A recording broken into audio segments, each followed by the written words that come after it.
ready to talk hockey. Streaming from the Oilers Live Studio. Subscribe or follow today. Hey, we're here again for another edition of Oilers Live Tuesday. I've got as my guest Mr. Brett Davern, who does a podcast called Release the Show. It's the best Kraken podcast that's out there today, and I can vouch for that. Of course, I don't know many of the Kraken podcasts, but you guys are pretty awesome. So thanks for joining me. Second time. You're an expansion franchise, and already twice you've been on the show. Yeah, second time, man. Thanks for having me. So good to be here. I mean, I wish I was going to be talking about a Kraken win, but hey, this is our first go at you guys. You are officially going to get the chirp here now, so this is all good. I mean, hey, look, you came out, you guys. I thought the Kraken played an amazing game after having played the night before. They took it to the Oilers. In fact, at one point, I think they were out shooting us 18-6 or 7, and it didn't show on the goal sheet. But well, that's what was frustrating about it, right? Yeah. That one that went right across the goal line. I mean, that is taking years off of my life still already. We're only like 9 games into the Kraken's history, 10 games. They're already giving me gray hairs. Oh yeah, no, and you got a good look at the Oilers power play, which is absolutely lethal. And so, as new hockey fans, new franchise, I mean, that's probably the last thing you want to see is a power play like that, and a couple of guys that, and the crazy thing is it's typically the Connor McDavid show, but last night it wasn't so much Connor McDavid, it was Leon Draisaitl. So,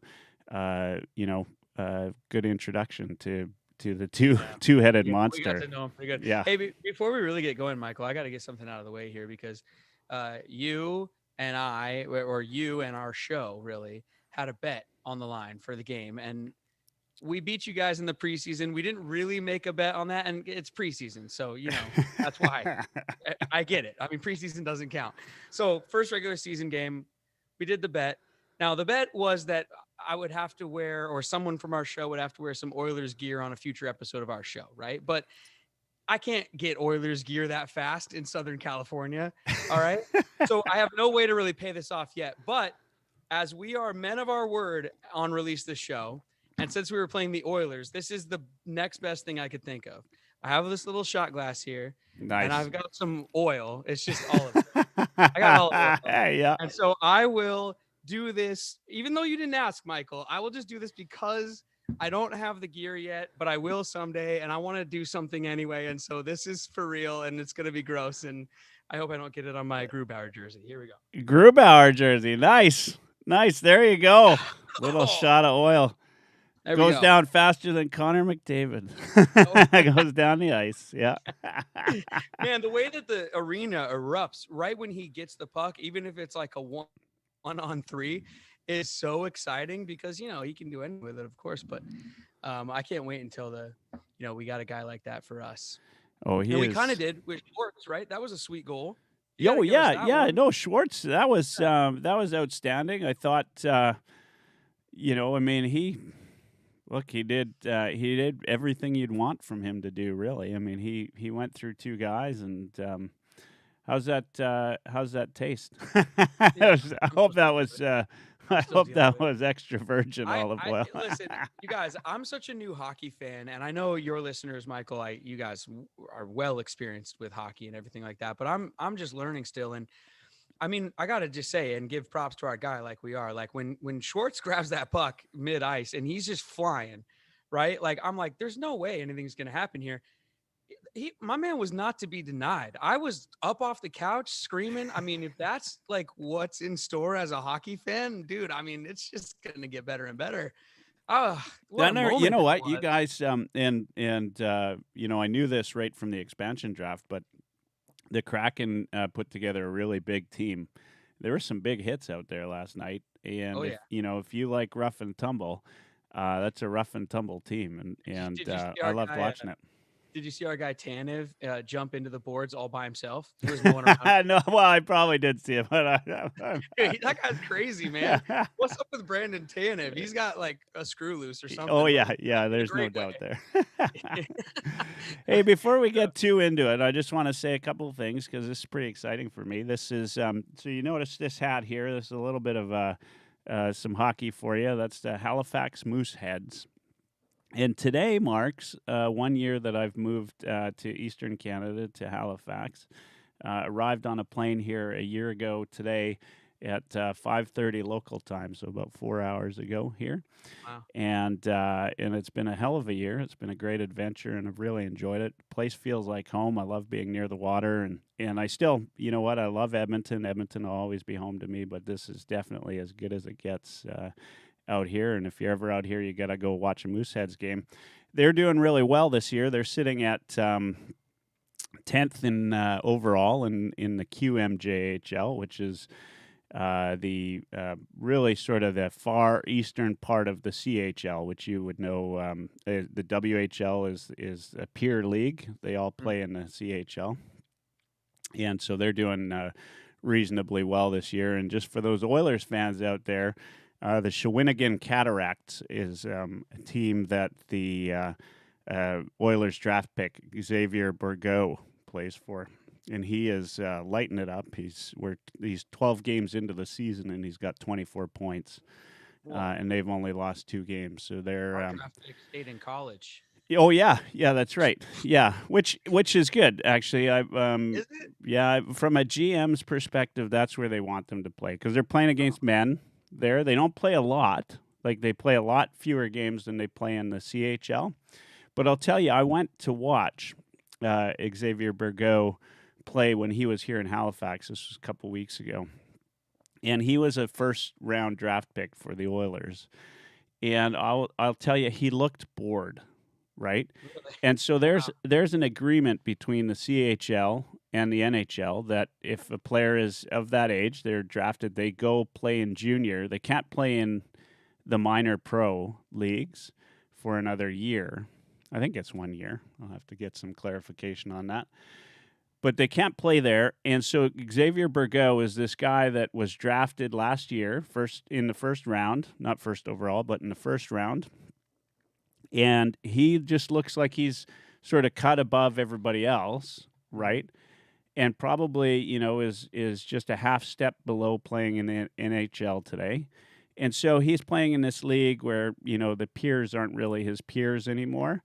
And I think I think that the danger is guys can get really bad habits doing that. Like I watch him and he looks bored. He's not really skating back. In fact, I think he got stuck on the bench a couple of times because the coach was noticing this. And so you kind of get worried that because of this rule in place that they go back to junior level instead of playing minor pro, that maybe they pick up some bad habits. We'll see. I mean, he's absolutely lighting it up. And you're going to get into, as new hockey fans, you're going to get into the prospects.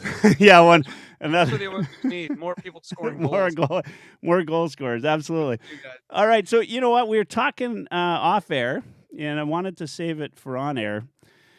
But there's obviously, everybody's kind of like new to maybe some are new to the sport, maybe some are old to the sport, but everybody's new to the Kraken.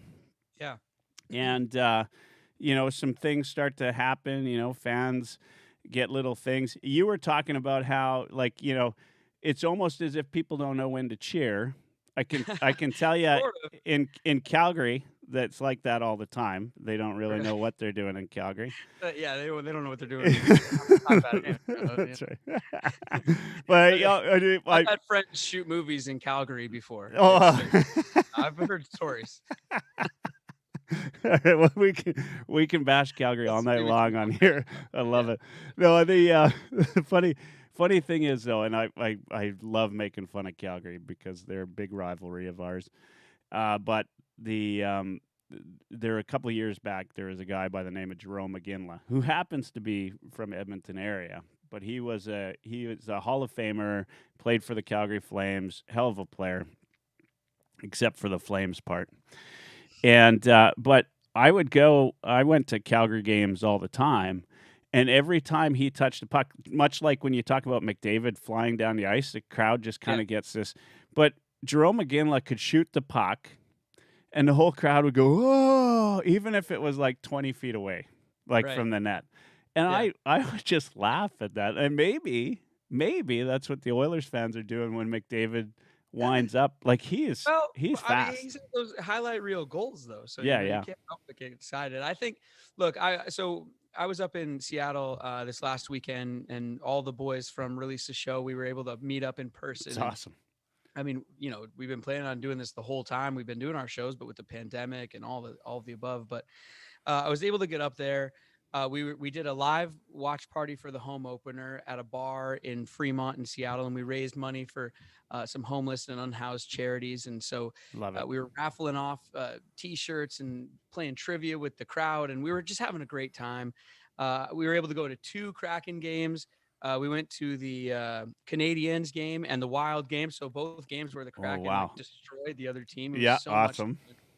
The atmosphere in there is absolutely electric. Like when the Oilers come to Seattle, when that happens, you guys, you got to come down. They play Nirvana when they score a goal. Nice. They have a huge fairy foghorn that they blow. The place is loud and rocking. And it's getting better and better with each game because I think, like you were just saying, we as fans, we have to find our identity too. Like when are we loud and what do we get loud for? And you can still feel that everyone's kind of finding that. And it's just going to get bigger and bigger and better. I mean, because Seattle is a great sports market, great fans, and they pride themselves on being loud for all of the other teams. And they're going to get loud for the Kraken. I mean, trying to find a Kraken jersey, even in Seattle, is like you ever seen National Treasure with Nicolas Cage? Sort of like that. Especially depending on what player you want, Yeah, the first Nicolas Cage reference on my show, by the way, hey, ever. I got to tell you guys, though, if you want to talk former Oilers, you guys, what's with Dan? Okay, that's what we call him on our show. Jordan Eberle. Oh, Dan. For us. What's up with Dan? He got so many opportunities, only 1 goal so far this year, and big opportunities in the game last night, right? He had all alone in on the goalie. I mean, not able to get anything on it. So do you know, and look it up on YouTube if you don't, but do you know how he broke into the league? Not really. Okay, so, well, I mean, he was drafted, I think, 6th or 7th overall by the Oilers. Mm-hmm. He was an absolute clutch guy for the Canadian junior hockey team. Like, this was a guy that came and scored the big goal in every game, right? In fact, he is known for, just scoring big goals, clutch goals.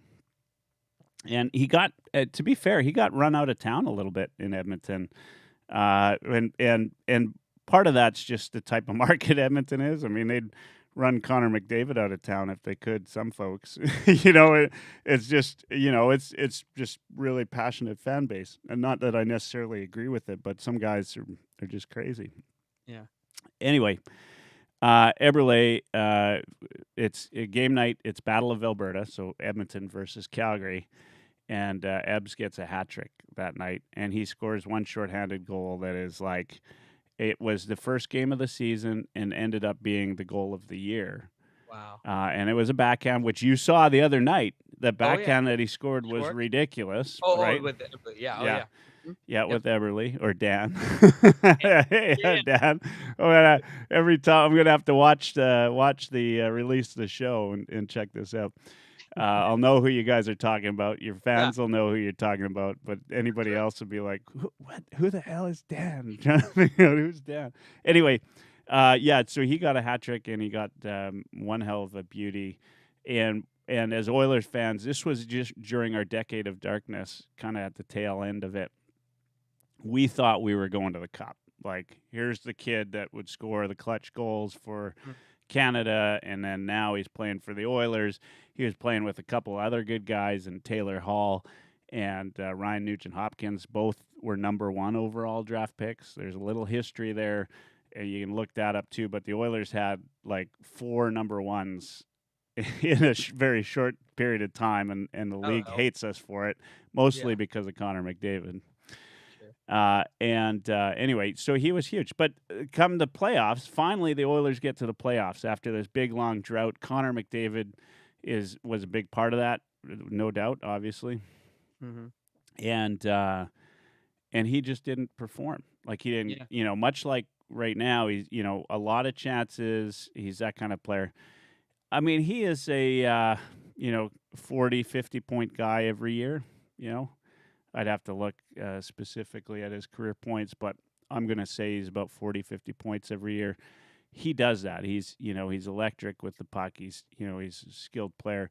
But he just, he seems to have lost necessarily that killer finish when it comes to the NHL. And I don't want to take anything away from him. I mean, the guy's got more hockey talent in his pinky finger than I've got, but certainly he misses out on some good opportunities. You and me both. It just feels like it's like always him. I'm just like watching the games and I'm like, Dan again, come on, hitting another post. So we got to get him scoring. I think, and like you brought up, like at one point we were well ahead in shots, and that was what was frustrating about the game last night too for us, was like if we can put some more of those away, we remain a little bit more competitive. And, like also Dan, speaking of Dan, Dan was the one who kind of fell asleep on one of yours on the backside there. That's right. I was kind of watching the puck. And I mean, I think we went after him on our show's account at Release the Show on Twitter for that one, just kind of saying, look, Dan, if you're not going to score, you better stop them from scoring.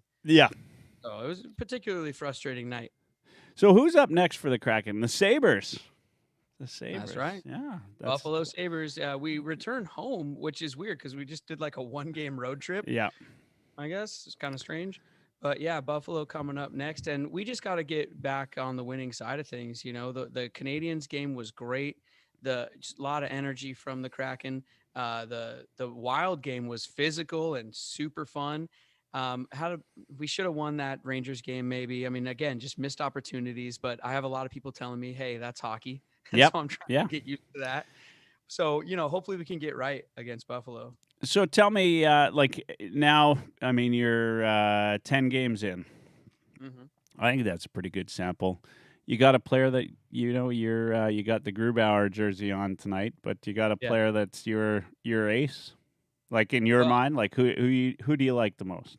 Well, before I answer that, let me just tell you that the reason I'm rocking the Gruby 31 tonight because and this jersey, it's a little big on me, but it's for one of our listeners, and we finally got it in the mail because we promised to buy one of our listeners a jersey.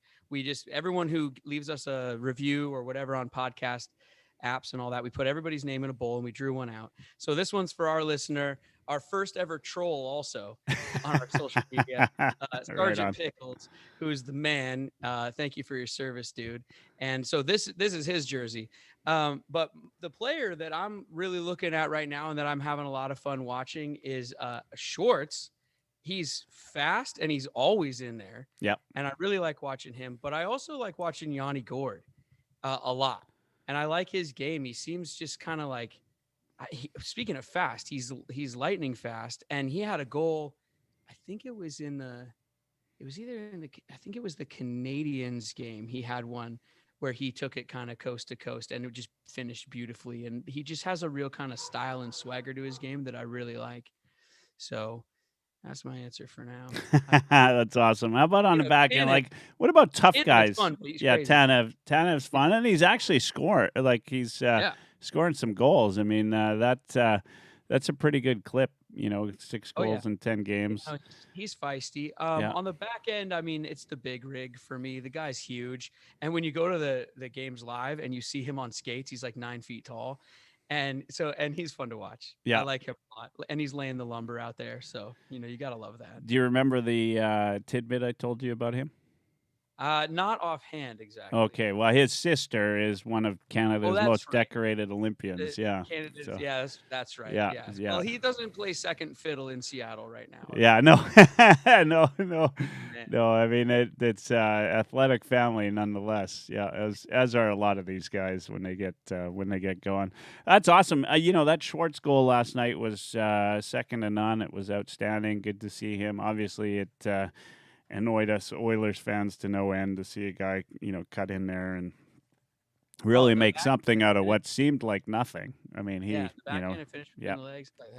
That was pretty sweet. Yeah, yeah, I don't know. I mean, it just feels like it feels like we're gelling together. You know, like we said, we have the opportunities. We just got to start putting in the back of the net, and yeah. I think they will. I really feel. I think we feel good about the team right now. Really, honestly, and the excitement is still there. And if they can just start turning some of these losses into either, I mean, let's just go to overtime also, just like let's keep it even too. If they Yeah. can start doing that consistently, then those will start to turn into wins and we'll be rolling. Yeah, I mean, look, I was impressed with their game last night. There's no one that I would really say is a superstar on Seattle. Much like when Vegas came into the league, there was nobody that you thought was going to be a superstar, and the team kind of gelled together. They gelled together right away, and I wouldn't, although I'm sure you're hopeful, but I wouldn't expect the same from Seattle. I mean, that's once in a lifetime kind of thing that happens Oh, like that. But, nonetheless, this team's, put together really well. They're solid. If they could make it to the playoffs, they're actually built like a team that can go far in the NHL playoffs. In fact, they're the kind of team that, most teams would be scared to play because they're big, they're tough. Like some of those hits were crushing last night. oh yeah. And, Yeah. it's fun. It's a fun brand of hockey. It's completely different than what the Oilers play. Well, I shouldn't say that. Formerly, prior to this year, it was completely different. This year, the Oilers are a little bit better at mucking it up a little bit. The guys are playing, like Jesse Puljujarvi, who you saw last night. He got squashed once, but he also did a little bit of squashing himself, and Oh, he's yeah. just a big happy kid that has got a. He even says he's got a big ass, and he puts it out there and just kind of like pushes people around. But he's solid, and he's been in the league only a couple seasons. But when he first got into the league, there was lots of hope for him that he'd be this really great player, and he had a disappointing first season. He didn't use his size to his advantage, and now he's started to do that, and you watch him play. He plays a really big game. And now the Oilers have sort of that kind of aspect to their game. They can be a little bit gritty. Our third and our fourth line scored last night, or our fourth line scored rather, and we've been getting some bottom six scoring, which we never had in the past. So what you're going to find though is when the NHL playoffs start, and hopefully you're still interested in the playoffs in terms of like the Kraken are still playing. Oh yeah. The referee whistle goes away, and the Oilers, who, as you saw last night on the power play, rely a lot on that power play. They hope to draw penalties off of their speed, and then finish it with the power play. But Right. Well, speaking of penalties, so last night, one thing that really frustrated me as a Kraken fan was that ridiculous penalty that who was it, Susie picked up or someone picked up, where they go and hit the guy's stick right in front of the ref. It's like, dude, you don't got to give the Oilers. Speaking of oil, yeah. but you don't got to give the Oilers more chances at the power play. Like that was. I mean, we root for the Seahawks up here too, and they have some bonehead penalties. That one really felt like a bonehead penalty Yeah.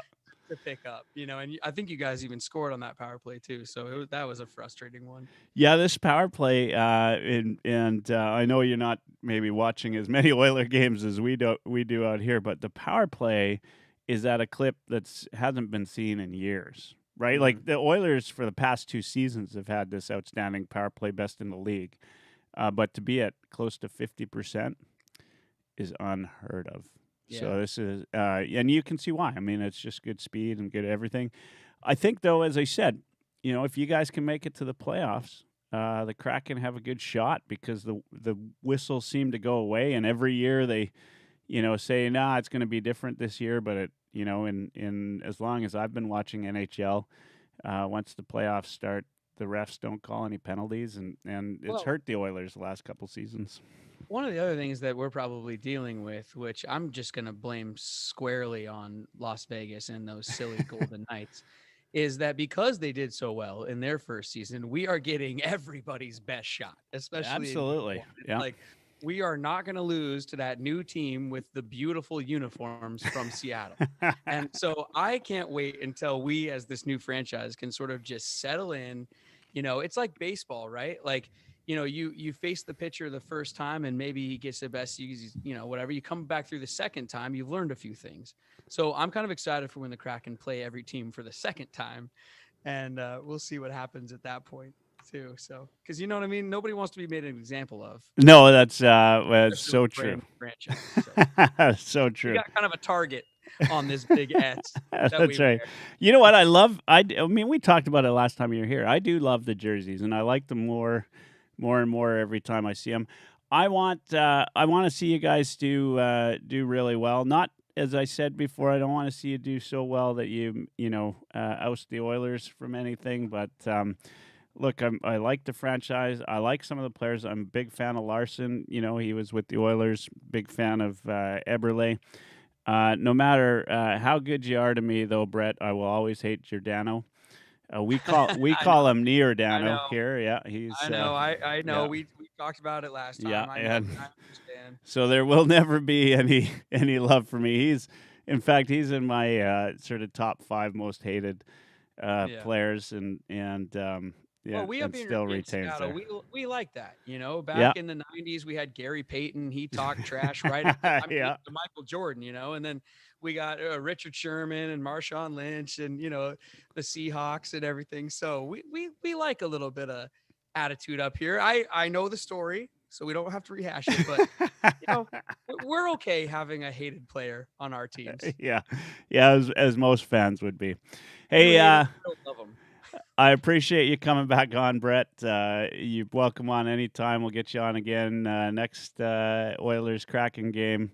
As always, I'm always laughing and smiling when you're around and chatting, and good to see you shoot back a glass of oil just because the Oilers got another win and we're 7-1. Yeah, hey, and congratulations to you guys. Congratulations to your team so far. And the feeling is mutual, Michael. Thank you for having me on. And dude, we'll do this every time, and we'll send the other guys too, Chris and Kevin, or maybe we'll all 3 jump on here and have some good times with you. And if you'll just allow me, we're release the show. I know you guys are probably Oilers fans, but if you don't mind just following another, just the podcast. You're not following the team. You're not following the Kraken, but you could follow our podcast. We would appreciate it. And if you guys are looking to add to your collection and you want a Kraken jersey, because they are beautiful, even if you're an Oilers fan, you can check out our Instagram and stuff. We do contests and giveaways all the time. And, we might be having to send something to a non-Kraken fan, which, hey, it's a free world. That's not so bad. Yeah. No, great show. You can find them at Release the Show on Twitter, and you can find Brett at BDAVV on Twitter as well. All right. Have a great night. Thanks for joining. All right. You guys too. Thanks, Michael. Bye-bye. Bye-bye.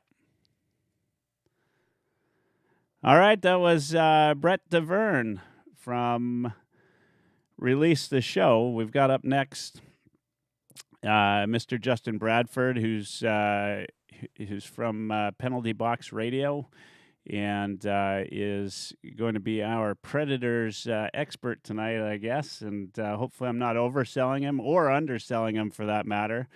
I am going to get him online here in just a half a second. Just let me get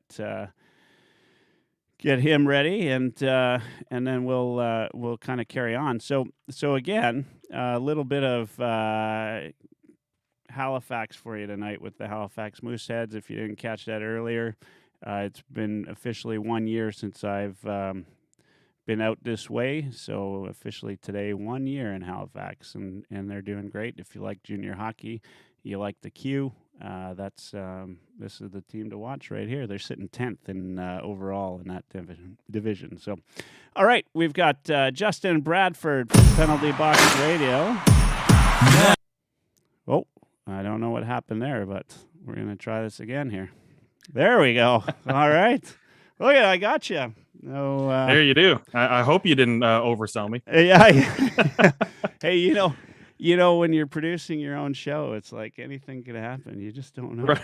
Don't know. Absolutely. I'm just happy I got you and not somebody else. Hey, I'll take it. I'll take it. Hey, thanks for joining me, Justin.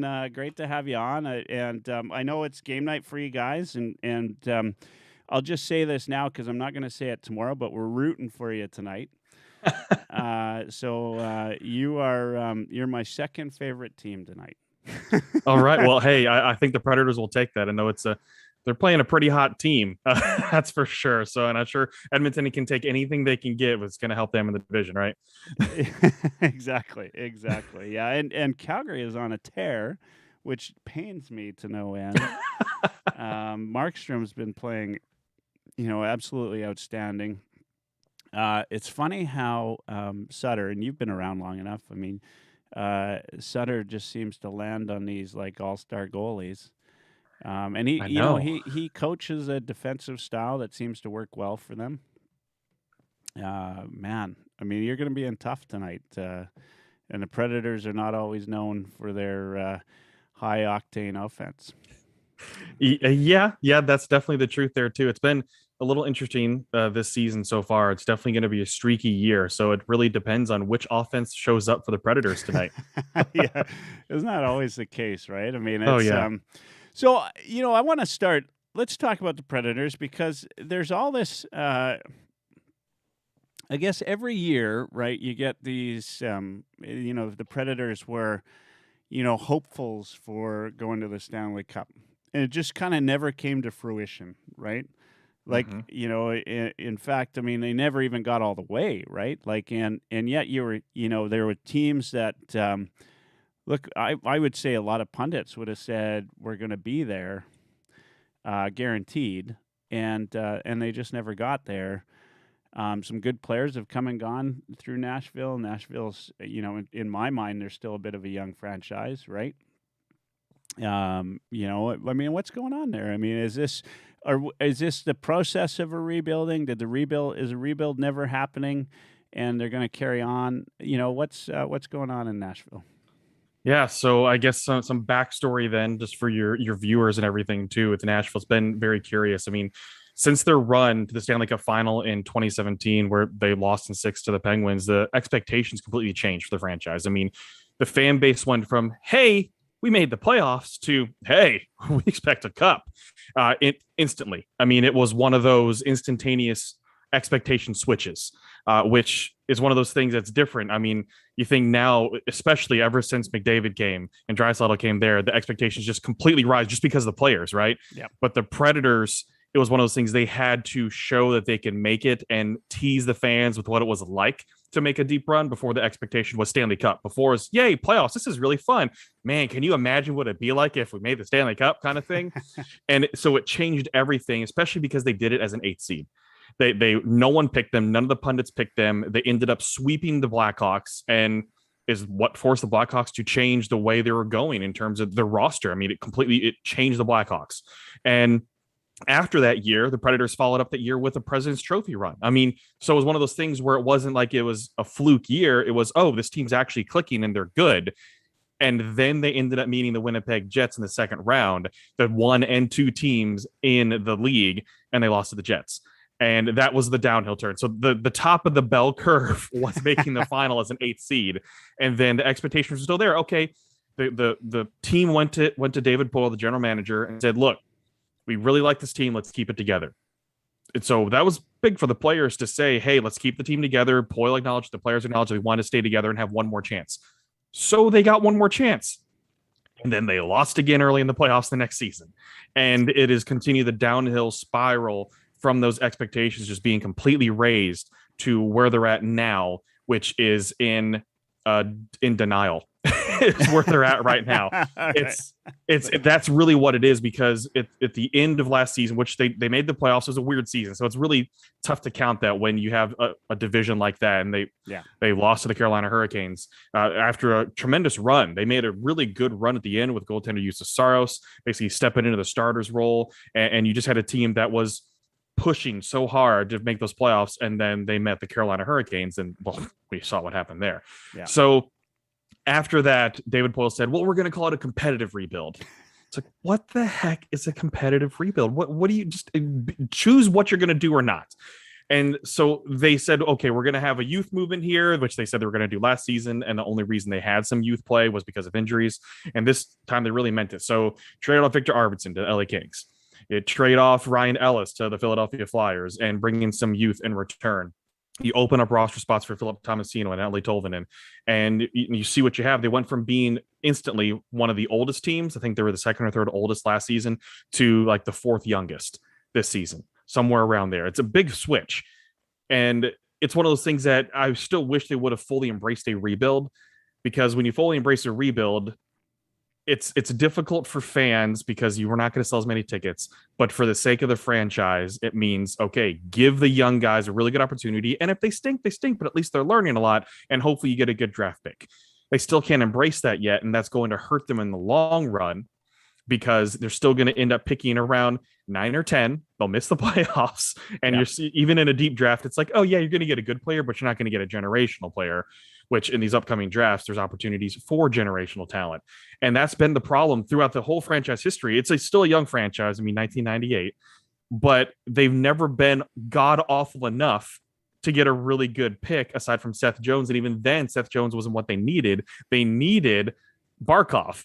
And then Colorado messed up everything with their order of how they're picking everything, with getting McKinnon, all that stuff.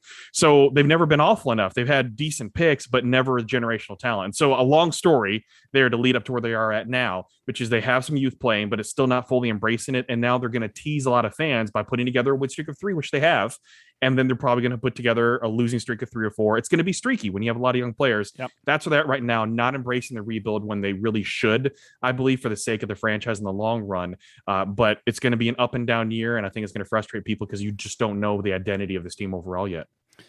Yeah, I mean, those are interesting comments. I think, and you're playing a team in which I think tonight that went through that exact same thing. They had a lot of middling years where they never got any really great draft picks, whereas our franchise, the Oilers, I mean, we completely tanked, in fact, 10 years straight, right?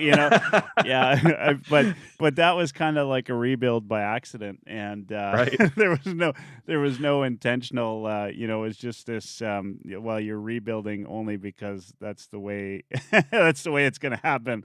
But I totally 100% get where you're coming from. I mean, it's hard to build a franchise with prospects. I think though now in this league, at least I think as some of the draft years get a little bit better, the players get a little bit better, the development seems to get a little better. You can pick in the mid to late ranges and still come out with some gems. The Oilers, I was talking about earlier, have picked Xavier Burgo this year in the first round, and they didn't pick overly high. And they got a hell of a player. He's sitting 2 points a night in the QMJHL right now and leading that league in scoring. You've still got some really great players on this team, right? And Duchesne and Forsberg and Johansson and so there's the capability there that you can come out and score some really nice goals some nights.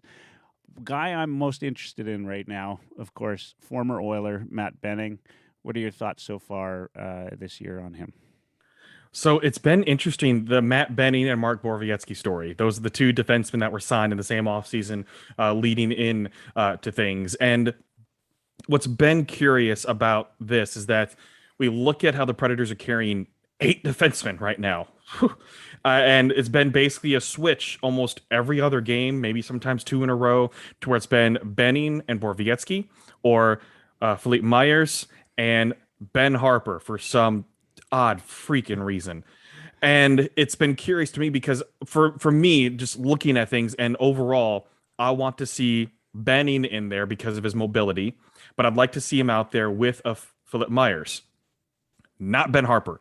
If we look at any advanced stats, whether you believe them or not, you have the core of the Predators in this one little area of the chart, and then Ben Harper is in the bottom corner, just sitting with the dunce cap on. So it's just awful, and I just don't understand the pairings when it comes to this and why they're not trying different things out. Because I think Benning deserves a better chance than he's been given. When they signed him, it was still an upgrade over what the Predators had in their 6th defenseman or even their 5th defenseman. when they were pairing a Yannick Weber and a Matt Irwin out there together, and that was just brutal as all get out. So I really like what Matt Benning has to offer as a third pairing defenseman because he can be solid. He's mobile. He fits into the system, I think, pretty well. He can make a lot of the plays to where you don't call his name. And as a bottom pairing defenseman, that's what you kind of want is to not have their name called too much, because if their name's being called, it means they messed up pretty bad because it was a bad matchup or something like that, which happened a couple games ago where Borowiecki decided to go after the puck carrier. They didn't get the switch off in time. Benning tried, but Borowiecki didn't communicate it. And so you ended up having a double team and you had the wing wide open, and all the guy in the rush had to do was pass it up and wide open snipe. So it's the communication factor not doing so well there too. But I like Matt Benning's game for what he is. That's the important factor there. Is he is a good third pairing defenseman. You don't expect anything more out of him or anything less. It's just he needs some consistent playing time, as anyone really does. And I just hope they get that figured out sometime soon, instead of treating this first month of the season like the preseason and is swapping that out, because you can't build much chemistry there and you can't get any better and be consistent without that. So I would like to see him paired with someone else just to see what it's like. And it's nothing against Borowiecki, because he can be difficult to play against as well. He's a veteran. He knows what he's supposed to be doing. He just can't always do it, which is just understandable for a third pairing guy. But yeah, when it comes to Benning, I'd like to see him get a little bit more. Yeah, it's interesting because Benning, I want to say 2-3 seasons ago now, if I would have never seen him again, I would have been happy, right? Like I absolutely he was public enemy number one for me personally. I don't know where he sat on the stats chart, but he just seemed to be the guy that, every night would just absolutely infuriate me when he was put in play. And then the last couple seasons, he came out as that, that third line defenseman that was just, he did everything just right. He was out there for however long he needed to be out there. And look, it's not easy to play, for anybody that's played hockey, to sit on the bench as much as a third liner does and go out there and be expected to perform top notch is not as easy as you would think, right? I mean, it's sometimes easier to be in the game and be part of the game all the time than go in cold on every shift. And so, I think that there's maybe not as much credit given to these guys as you'd think, right? Like, the fourth line forwards, right, that play, 12 minutes a game. That's not a lot, right? Like, they get to go out there for 30 seconds and they got to do their absolute best. That's not always easy to go in cold like that. And Benning, I thought over the past couple seasons, really became a vital part to the Oilers. And I was surprised that they let him go like they did. And I'm happy he's having, it sounds like he's doing all right anyway. He's found a home in Nashville, and I really like the kid. He's still got an Edmonton connection. His dad, part of the Oilers and that. So it's kind of cool.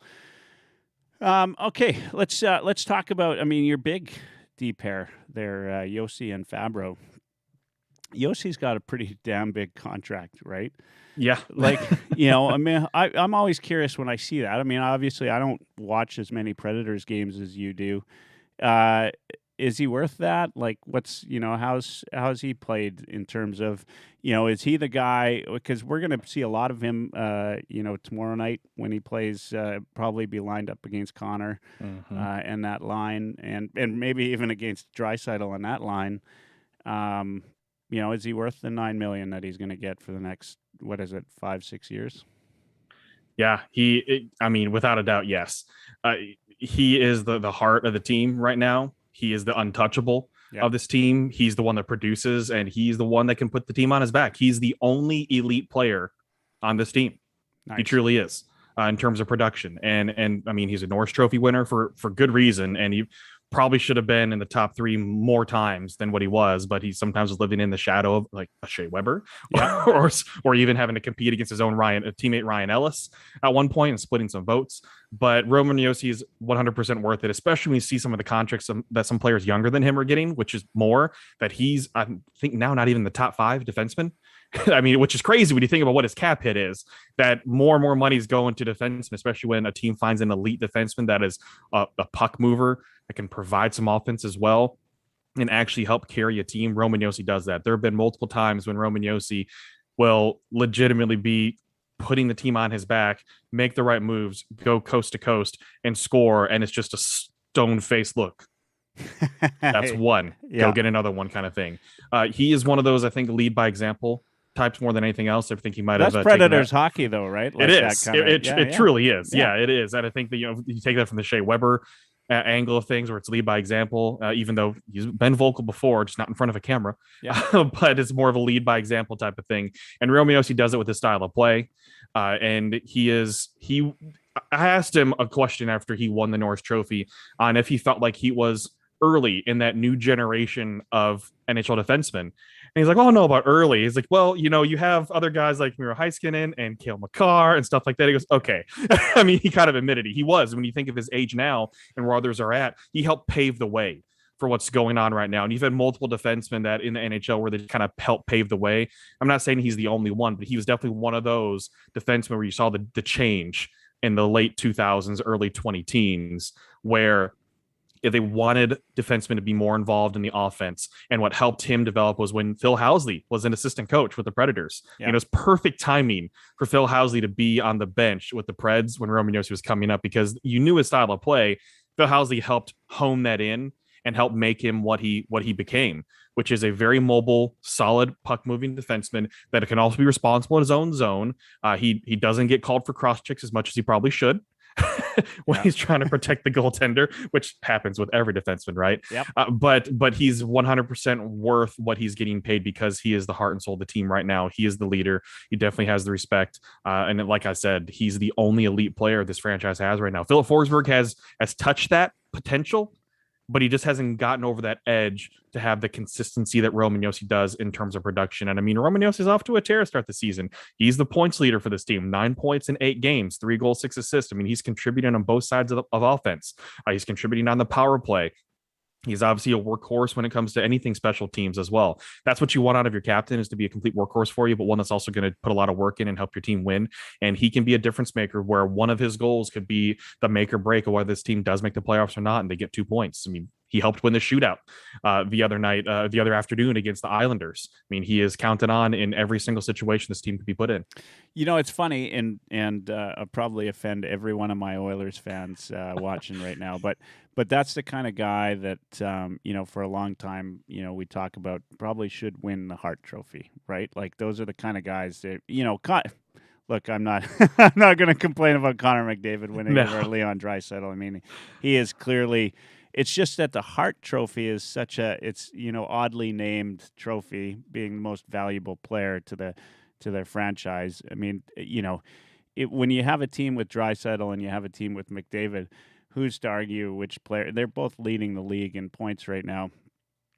I'm just throwing that in there for you, by the way.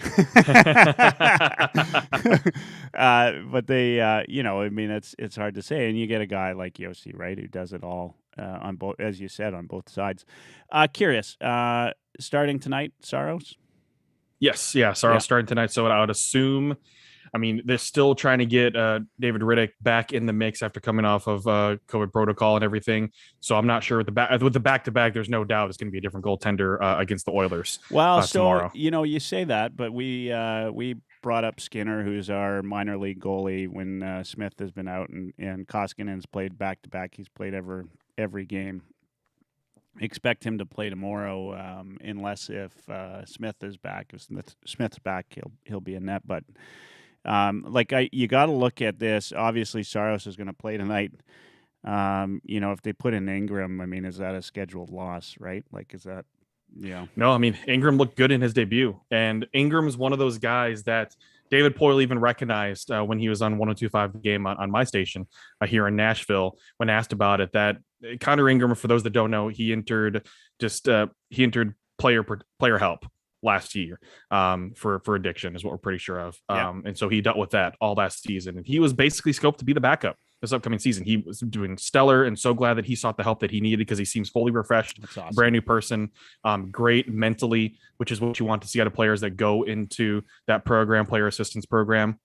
So he's one of those guys where he deserves to be in the NHL as a backup. He definitely deserves to be in the NHL as a backup. So David Poile even said that they brought in David Riddick because they weren't sure what was going to happen with Connor Ingram. And lo and behold, they start the season with David Riddick on COVID protocol. Yeah. So it's like, are you kidding me? What is going on here? And then Connor Ingram gets his start he was basically scheduled to get, which was an away game, which is what the Predators typically do. They're not going to start Saros, or they're not going to start their backup for a home game unless they absolutely have to. Yeah. And Connor Ingram looked pretty solid. I mean, he even said in his post-game press conference that in his first ever AHL game, his first ever ECHL game, in both of those games, he let in his first shot. So he was fully expecting for it to happen in the NHL, and he didn't, and that gave him even more confidence going in.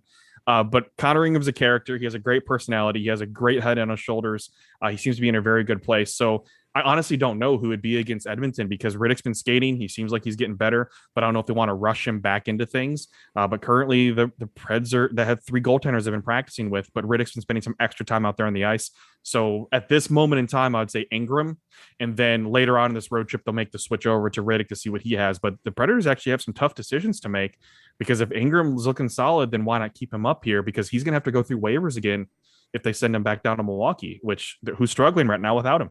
Yeah. So Riddick, by the way, has some history in Edmonton. He's been lit up a couple times recently.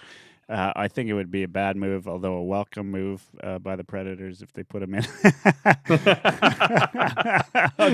I'll just put that out there, please. We would love nothing more than to light up Riddick again. But yeah, I would be surprised if they put him in, just given the history. I mean, it's legit history. I mean, he basically did the stick flip and after a shootout, and it angered the Oilers enough that they've kind of used him as an example to bulletin board material. Yeah, exactly. Yeah, and they've lit him up pretty good the last couple times. So if he does show up, I'd be a little bit surprised. That's good though to hear about Ingram. I think that's always a good news story. These kids, we don't think enough about it, but they come out of they're 18, 19, 20 years old, and they're getting league minimum is a lot more money than a lot of us make a year. And they're living the good life, and they're pro athletes, and so addictions. If you're, and I know this. I suffered from addictions myself, and have been sober for 15 years, and so I know how difficult that can be, and to have that access, it's good to hear. That's a good news story. He is, in fact, a Western Canada boy. He's from Saskatoon. Mm-hmm. So good to see him. Good to see him doing well. I guess it's interesting because the Oilers they're a unique team, right? You're playing 2 very different squads tomorrow, or tonight and tomorrow. Calgary's just they seem. Look, I hate Sutter, but they seem to be being coached well. They're getting something from everywhere down the lineup. Right, like every one of their players is producing.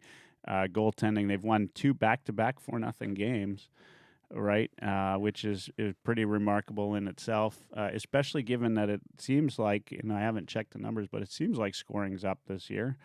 I mean, a lot of players, we say, McDavid and Draisaitl are up there almost at 2 points a game, but they're not even like running away with it. Like Alex Ovechkin won first star of the month, and right. Connor McDavid is second. And these guys are like a goal a game. So, look, if you can get back-to-back shutouts, you're doing something right. Anyway, I hope they smash them tonight. I really do. Well, that's Smashville, right? That's the right. Hey, streaks are meant to be broken, right? That's exactly right. All right, we got about 5 minutes left. So there's 2 things I'm going to give you a little bit of warning about. I always end the show by giving my guests the last word. And when you say good night, I hit the buzzer and oh boy, away we go. So I'm gonna let you do that. So be prepared for that. You can say whatever you want. If you want to say "Go Preds, go," you're welcome to say it. You might not be allowed back on the show, but you're welcome to say it. The thing that I'm kind of curious about, right, is so Predators are going in. They've been on a hot streak as well. When you look at them over the course of this year, do you see them as being a playoff team? Where do you see them? Whew. It's a question everybody's thinking right now because the first 3 games of the season, 3 or 4 games, everybody's like, ooh, this is going to be a rough year. And then all of a sudden they turn it around, string together a few wins. You're like, oh, well, everything's turning up Millhouse. It's like, stop it, people. It's going to be streaky. It's going to be completely streaky because when you have so many young players playing on this team, it's going to be like that. They're going to have their hot streaks. They're going to look so darn good. And then they're going to have the streaks where it's like, what the hell is that kid doing? That's just natural. And it's part of growing and learning how to be in the NHL and play against the big boys. And so they are, and this is kind of a cop-out, but they're a true bubble team. I think they're a team that they could end up being 8th overall. They could squeeze in as a wild card and make it. But I just don't see them going any further than that unless Jussi Saros completely takes over. That is going to be the only way this team can do anything really well this season, is like it's been for almost since Pekka Rinne started. They live and breathe by the goaltender. And if the goaltender can steal some games, they'll make the playoffs. If Saros is just average, then they're not going to make the playoffs, given the competitiveness of the Central and what other teams are going to be doing, and the rise of the Minnesota Wild out there. And you already know Colorado is going to run away with the division. They should be. Blackhawks are not doing as well as I thought they might potentially be, a little more competitive, but it's just been awful for them in more ways than one. But the Predators are that kind of team that they're going to give people hope and then they're going to rip it away. That's the way it's going to be all season for this team. And so that's why I think they're the team that'll finish 8, 9, or 10 in the West. That's just where I think they could go because they have enough juice to be competitive, but they don't have enough to like string together to where they're going to look completely confident doing it. Their special teams, the power play is actually looking good. But on the other hand, the penalty kill is looking god awful. And so that's probably going to flip because this team has not had a good power play in years. And so it's really, really weird to see that happening. But that's just the way it's going to be. So 8, 9, 10. I think if they make it, it's a wild card team and anything can happen in the playoffs. Is the way they run. But I still wish they'd embrace a rebuild because just making the playoffs and losing in the first round is not good for the future of this franchise and for them to actually truly reopen their window, even though it was pretty small. For them to truly reopen their window, they have to get some better draft picks coming in. They have some good guys in junior right now that are just doing pretty. Luke Evangelista in the O is doing pretty darn well with London, but they're not there yet. They need some high-end elite talent. A lot of these guys they have picked right now in their system are going to be good middle 6 guys. Yeah, that's just not enough. That's not enough to make some good runs. They have to get some elite talent, and you can't just always rely on giving out $8 million to a center and then having them underperform and expect to win the Stanley Cup. Matt Duchene, Ryan Johansson. So it's just one of those things. That's the problem that they have right now. So that's why, that's what the expectations are. It's a true bubble team. Yeah, no, I mean, and that's where they're at right now. They're sitting in 8th, really, right? So, I mean, it's not too big of a surprise. I've got to ask, and then I'm going to give you the last word. So you answer this question, and then the last word. Does a guy, I've never asked my guests this because I'm always kind of interested. You spend a lot of time watching your own team, right? But you're going into, the city that houses 2 of the best, if not the 2 best players in the league today, in Connor McDavid and Leon Draisaitl. Is there the hockey fan in you that gets really excited about this? And what are you looking forward to in the game tomorrow? And then finish it off. Once you say goodnight, we're out of here. And good luck to the Preds tonight. You can say go Preds go tonight because, man, I hope they smash those Calgary Flames. All right, you're on, Justin. Finish it off. Well, as a media member, I do try my best to be non-biased. I try to not have bias in there. I mean, the Vegas Golden Knights social media person their first year accused us of applauding in the press box. We got very, very offended by that because it was not true. Like, what is he talking about? I remember that actually. Oh my God. We're like, what? Nobody's clapping. Nobody's who's clapping. But it is going to be very curious looking at this because yes, as a hockey fan in general, I get very excited to see elite players. I get so excited to see elite players. You have plenty of fans will roll their eyes like, oh, Kyrie Davis overrated. I'm like, shut up. No. It's very curious to see how people react when elite talent comes in, when generational talent comes in. I love seeing it because I'm just waiting for that next highlight reel move to happen. And when you have 2 on a team like Draisaitl and McDavid, it's really exciting. So I get excited to see that. I get excited when the Rangers came and Lafreniere comes in. I get excited to see these guys who are top picks and what they're going to do, how they're going to perform. I love seeing Nathan McKinnon play because he's a wizard on the ice. I love seeing what Miro Heiskanen is going to do with the puck at the blue line, what Cale Makar is going to do. I love seeing all these things. I love following stories of these players and these prospects. And a lot of it's because might be at the draft and thinking, oh, Preds, if you could just get him. Damn it, they didn't. And then I get jealous and want to see them play when they come to Nashville. So it is one of those things that I just love watching elite talent. And I love watching the game.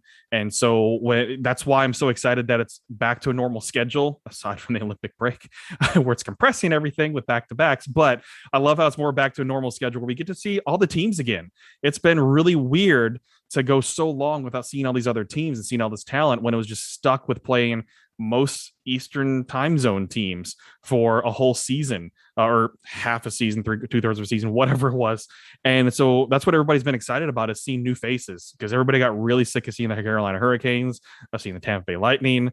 I got really sick of seeing those teams every time. I mean, it was frustrating, but I'm excited for it. I love watching elite talent. So I cannot wait to see what the Preds are able to do against elite talent as well, because that's where you have your litmus test, right? You get to have a great litmus test when you're going up against elite talent. And you even mentioned it as well, Michael, that Roman Yossi probably getting matched up against elite talent. I mean, he's going to be going against Connor McDavid, Leon Draisaitl. How does elite talent respond to elite talent? That's what I love to see happen. And it reminds me back of what Yossi did to Erik Karlsson back in Erik Karlsson's heyday, where Yossi completely undressed him at the blue line coming in on a zone entry. And it was just one of those moments.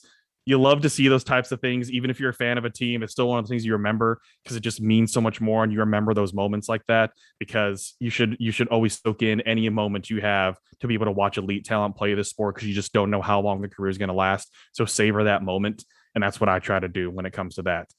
So anyone who follows me knows that I love prospect talk and love talking to prospects. I mean, on my show, we're going to have Yegor Afanasyev, who's a top prospect coming out of Russia for the Predators. And so we love talking prospects and seeing these kids grow and seeing what they turn into. And so I just love seeing the talent turn the new leaf and everything. So Michael, I appreciate you having me. I'm at Justin B. Bradford on Twitter. Thanks so much, and enjoy the game, everyone. It should be a fun matchup, and I fully expect double hatties.